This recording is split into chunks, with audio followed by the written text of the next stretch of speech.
KCR bus యాత్ర కాదు మోకాల యాత్ర చేసిన భువనగిరి నల్గొండలో డిపాజిట్ కూడా దక్కదన్నారు తెలంగాణ మంత్రి కోమటిరెడ్డి వెంకటరెడ్డి.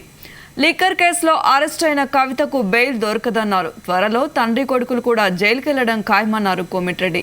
పార్లమెంట్ ఎన్నికల్లో కాంగ్రెస్ 15 సీట్లలో గెలుస్తుందన్నారు. రేపు నల్గొండలో రఘువీర్ నామినేషన్ భారీగా ఉండబోతుందన్నారు కోమటిరెడ్డి వెంకటరెడ్డి. చేంజెస్ చెప్పిన ఆర్కిటెక్ట్కు ఆ పనులు కూడా సెల్లార్ మొదలైంది. కింద పార్కింగ్ కోసం డెవలప్మెంట్తో పాటు మన పార్టీని కూడా స్ట్రాంగ్ చేస్తూ 13-14 సీట్లు గెలిపించే విధంగా ఇక్కడి నుంచి ఇప్పుడు మళ్ళా మహబూబ్ నగర్, మక్తల్, జడ్చర్ల కాన్ఫరెన్స్ పోతున్నాను. మళ్ళీ రేపు నల్గొండ ర్యాలీలో ఉంటాను. ఎల్లుండి భువనగిరిలో ఉన్నది, ఆ తర్వాత మహబూబాబాద్ ఉన్నది. ఏది ఏమైనా సరే 13-14 సీట్లు గెలవాలన్నది మా లక్ష్యం. ఒక 2-3 సీట్లు బీజేపీకి వచ్చినా బీఆర్ఎస్కి ఒక సీటు కూడా రాదు.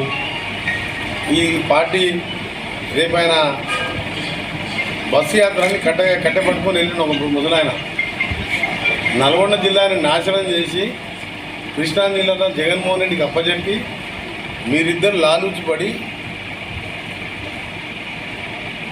రాయలసీమ లిఫ్ట్ ఇరిగేషన్ కానీ, ముచ్చిమర్రి లిఫ్ట్ ఇరిగేషన్ కానీ, కూతురెడ్డిపాడు 80,000 క్యూసెక్స్కు తీసుకుపోను, నేను తేల్పాండ్ గోదావరి నీళ్ళు తీసుకొచ్చి సాగర్ నింపుతా అని చెప్పి నీ తెలివి లేని పనికి ఇవాళ మొత్తం నాశనం అయిపోయింది. ఇలా కరువు తీసుకొచ్చిందే నువ్వు మొత్తం దక్షిణ తెలంగాణ. అందుకనే నీకు ఇప్పుడు ఇంతకుముందు చెప్పిన మళ్ళీ చెప్పాం. 4 సీట్లు పొట్టిన 2-3 వేలతో గెలిచినాం. అందులో మన జిల్లాకి చెందిన దరిద్రులు కూడా 3,000-4,000తో గెలిచిండు. 200-300 కోట్లు ఖర్చు. ఇవాళ ఏ ముఖం పెట్టుకొని మిర్యాల కూర్చున్నా అర్థమవుతలేదు.